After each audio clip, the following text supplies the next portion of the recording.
Wasak ang nguso ng eroplanong yan matapos bumangga sa isang truck ng bombero habang lumalapag sa LaGuardia Airport sa New York City sa Amerika. Patay ang piloto at ang co-pilot. 41 naman ang sugatan. Ayon sa opisyal ng Port Authority, rumeresponde ang truck na may ulat o sa mga ulat na may naamoy sa isang aircraft. Patuloy ang investigasyon sa insidente. Nagsampa ng reklamong cyber libel si dating Senator Antonio Trillanes IV laban sa 18 nagpakilalang dating sundalo na nag-aakusa sa kanya.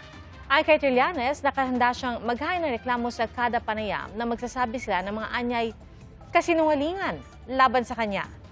Inireklamo rin ng cyber libel ni Trillanes ang mga host ng SMNI dahil sa umano'y pagpapalaganap ng mga mapanirang pahayag. Hinihingan po namin na pahayag ang mga inireklamo ni Trillanes.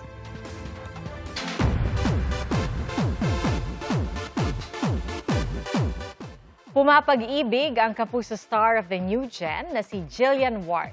Bagong kanta po yan ni Jillian na kinanta niya sa All Out Sundays.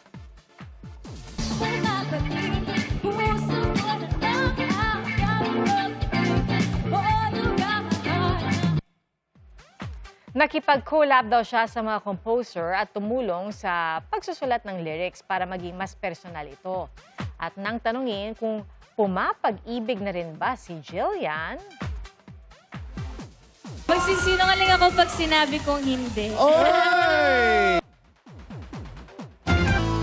marami po ang naantig sa isang kasal sa Marilao, Bulacan.